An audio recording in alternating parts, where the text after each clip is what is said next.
আসসালামু আলাইকুম ওরহমতুল্লাহি ওয়া বারাকাতুহু।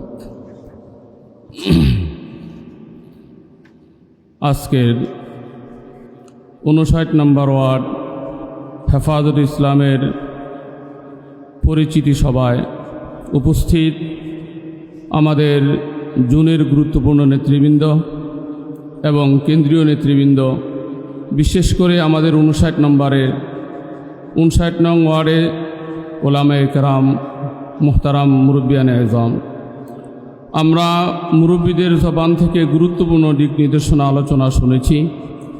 আমি শুধু এতটুকু কথা বলতে চাই যে আমরা ওলামায়ে কেরাম, আমরা আলোচনা করি আমাদের জিম্মাদার দায়িত্বে যিনি থাকেন, ওয়ালাউ কানা গোলামান হাবশিয়ান, হাবশি গোলামও যদি হয়, আমিরের এতাআত করা, আমিরকে মানা, শৃঙ্খলা রক্ষা করা। যে সংগঠনে শৃঙ্খলা থাকে, মানামানি থাকে, ওই সংগঠন দ্রুত গতিতে অগ্রসর হইতে থাকে। এজন্যে ওলামায়ে কেরামের মোবারক জামাত, বরকতপূর্ণ জামাত আমাদের হাতে সারা বাংলাদেশের আপামর জনসাধারণের আত্মার সম্পর্ক। আমরা যদি আমাদের নেতৃত্বকে ঠিক রেখে আমরা জনগণকে নিয়ে যে কোনো কাজে যদি অগ্রসর হতে চাই, আমাদের সফলতার পিছনে কোনো বাধা আড়াল হইতে পারে না। এজন্য আমি বলবো, আসুন আমরা যে আমাদের নেতৃত্বে আসুক, আমরা তাকে যথাযথ সহযোগিতা করি, তাকে ফলো করি, তাকে সম্মান করি, তার আহ্বানে সাড়া দিয়ে আমরা সামনে অগ্রসর হই। সাথে সাথে দায়িত্ব নির্ধারণের ক্ষেত্রে, দায়িত্ব দেওয়ার ক্ষেত্রেও যে সংগঠনে ত্যাগী নেতাদের, কর্মীদের যারা আগে কাজ করেছে তাদের মূল্যায়ন থাকে, ওই সংগঠনও দ্রুততর সামনে আগে বাড়তে থাকে। এজন্যে সেই 2013 হেফাজত থেকে শুরু করে এ পর্যন্ত রাস্তাঘাটে বিভিন্ন জায়গায় হেফাজতের প্রোগ্রামে জায়গায় জায়গায় যারা গুরুত্বপূর্ণ ভূমিকা রেখেছেন, আমি আজকে আমাদের 10 নং জোড়ের সভাপতি সেক্রেটারি সাহেব এখানে উপস্থিত আছেন। কাজের ক্ষেত্রে, দায়িত্বের ক্ষেত্রে, আহ্বানের ক্ষেত্রে, সম্মানের ক্ষেত্রে তারা যেন কোথাও কোনো জায়গায় অবমূল্যায়িত না হয়, সেই বিষয়টিও নখদর্পণে রাখার জন্যে আমি আমাদের জুন নেতৃবৃন্দের কাছে বিনীত অনুরোধ জানাচ্ছি।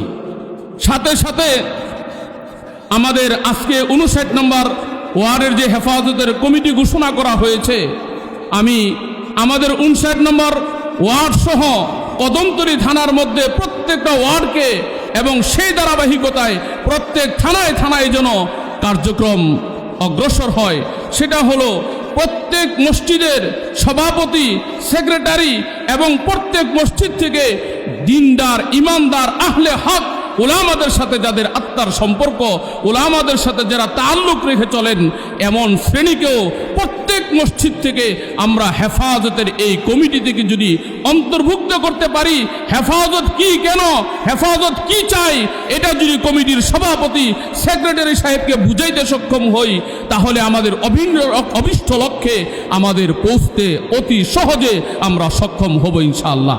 এবং সাথে সাথে বিভিন্ন জায়গায় অন্যায়ভাবে ঘুষখোর, সুদখোর, বিভিন্ন রকমের জালেমদের জুলুমের শিকার অন্যায়ভাবে বিভিন্ন মসজিদের ইমাম, খতিবরা হয়ে থাকেন, সেই ব্যাপারেও আমাদের সাথে যদি এই ওয়ার্ডের মধ্যে 12টা মসজিদ, 17টা মসজিদ, 18টা মসজিদের সভাপতি, সেক্রেটারি সাহেব যদি আমাদের সাথে সম্পৃক্ত থাকেন, কোনো জায়গায় অন্যায়ভাবে কোনো কমিটির লোক কোনো আলেমের উপর অবিচার করলে, অন্যায়ভাবে বলে দিল ইমামতি নাই, অন্যায়ভাবে বলে দিল চলে যান, তার ব্যাপারেও যথাযথ পদক্ষেপ আমরা নিতে সক্ষম হব ইনশাআল্লাহ।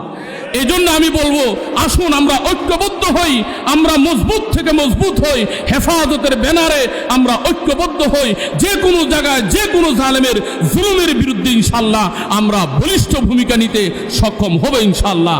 যেভাবে রণাঙ্গনে খালেদ বিন ওয়ালিদের নাম শুনলেই কাফেরদের অন্তরাত্মা কেঁপে উঠত, ঠিক সেভাবে হেফাজত ইসলামকে, এই নামটাকেই আল্লাহ তাআলা এই মকবুলিয়ত, এই গ্রহণযোগ্যতা এমন রূপ দান করেছেন, বাতিলের অন্তরাত্মা হেফাজত নাম শুনলেই কেঁপে ওঠে। এই জন্য আমরা এর মাকামকে মজবুত রাখি, আমরা ঐক্যবদ্ধ থাকি। আমরা ইনশাল্লাহ কদমতলী থানাকে আমাদের মুরব্বীদের নেতৃত্বে এমন একটা থানা গঠন করতে চাই, এমন একটা সংঘবদ্ধ প্ল্যাটফর্ম আমরা তৈরি করতে চাই সারা বাংলাদেশের প্রত্যেকটা থানার জন্য যেন কদমতলী থানা মডেল হয় ইনশাল্লাহ। এই জন্য আমি সকলকে বলবো, আসুন আমরা হেফাজতের নেতৃত্বে কদমতলী থানাকে আমরা একটা মজবুত থেকে মজবুত প্ল্যাটফর্ম, ওলামাদের একদম একত্রিত হওয়ার, ওলামাদের ঐক্যবদ্ধের একটা মজবুত নমুনা নজরানা আমরা ইনশাল্লাহ পেশ করি। আল্লাহ তাআলা আমাদের সকলকে ঐক্যবদ্ধভাবে হেফাজতের ছায়াতলে হওয়ার তৌফিক দান করেন। ওমা তৌফিক ইল্লা